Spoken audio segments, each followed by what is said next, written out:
I'm Luke Summerhays, and I love Golett.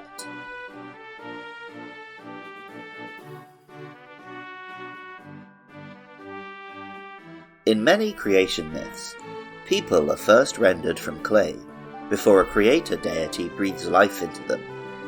It's in the Book of Genesis, and goes back further to old legends of the Sumerians and Egyptians, as well as various cultures in Asia and Africa.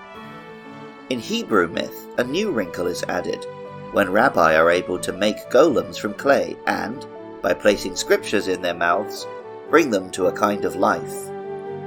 Legends of the golem could be interpreted similarly to other myths of automata and artificial beings. As medical, mechanical, and computer science has advanced, science fiction has updated the myth in the form of Frankenstein and his monster, then later many stories of robots and artificial intelligence. The whole thing goes full circle in stories of ancient civilizations creating robots, which were buried when the civilization fell and later unearthed.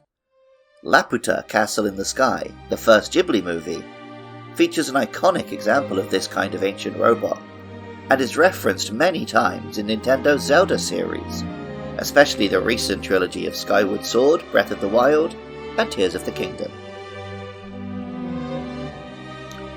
Golett is a ground and ghost Pokemon made of clay, stone, or perhaps oxidized bronze.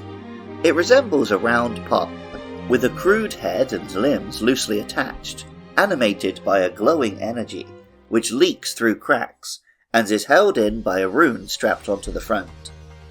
Pokemon Black tells us, "The energy that burns inside it enables it to move, but no one has yet been able to identify this energy." The name Golett combines golem, the clay creature of Jewish folklore, with the suffix lit, as this is a small one.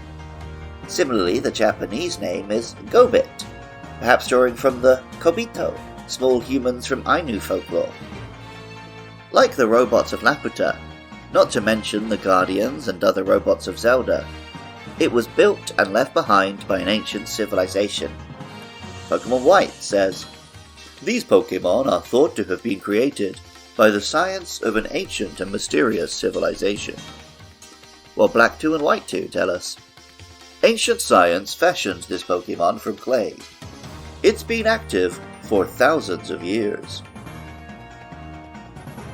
Those robots I mentioned from Laputa and Zelda were fearsome war machines, as are ancient technologies left by Atlanteans or ancient aliens or whoever else in various science fiction stories.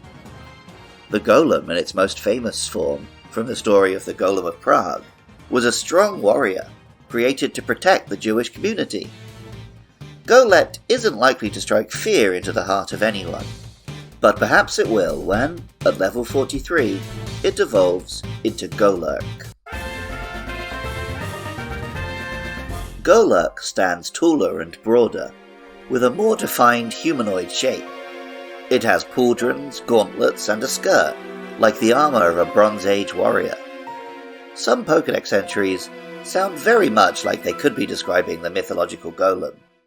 Pokemon White says, "It is said that Golurk were ordered to protect people and Pokemon by the ancient people who made them." And Ultra Moon, "When the seal on its chest is removed, it rages indiscriminately, turning the whole town around it into a mountain of rubble." Other Pokédex entries exaggerate its strength, as well as mentioning the Pokemon flying around and shooting out beams, making it sound very much like the robot from Laputa. Pokemon Black says, "It flies across the sky at max speeds. Removing the seal on its chest makes its energy go out of control." A Pokemon Sword, "Artillery platforms built into the walls of ancient castles served as perches from which Golurk could fire energy beams." In new Pokemon Snap, Golett and Golurk can be seen in ancient ruins, still trundling around, going about their business. In the Detective Pikachu movie, we even see a live-action Golurk working for the police force. In the anime, we see Golurk flying around with rocket-like jets, blasting from under its skirt, We even see one stand on its arms and essentially transform into an artillery installation. Very appropriate on this, the 40th anniversary of the Transformers. In the mainline video games, Golurk has been much less impressive. As with Claydol a few generations earlier, the ground and ghost typing gives it a good resistance, but slow speed mean it couldn't really take advantage of its typing, and its access to moves like Stealth Rock, to be a competitive mainstay.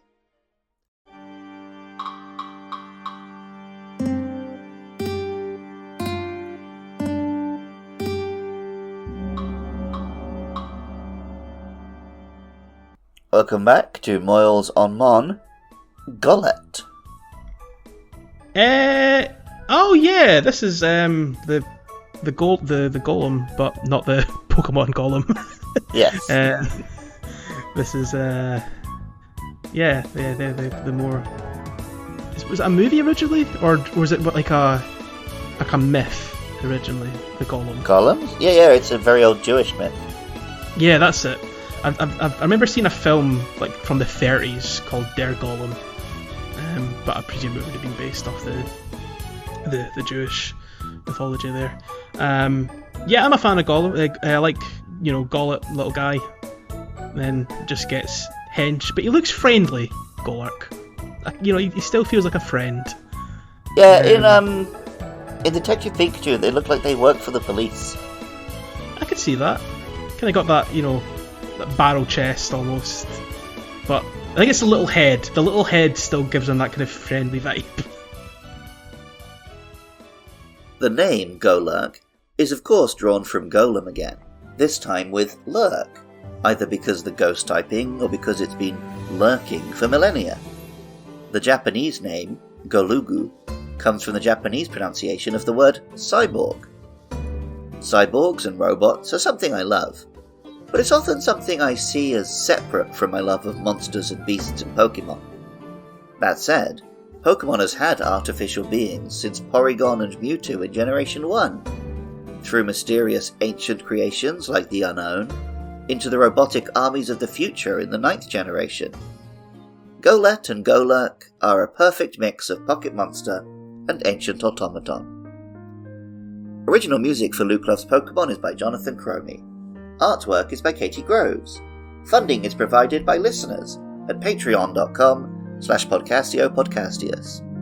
For just $1 a month, supporters can listen to episodes a week early, and also help cover hosting and fees, making it possible for me to keep making episodes every week. I love hearing from listeners. Get in touch about upcoming Pokemon on Twitter or Facebook at LukeLovesPKMN. Drop a comment if you're watching the video, or a review on Apple Podcasts or Spotify. Coming up are Pawnyard and Bouffalant, so please get in touch about those or any other monsters.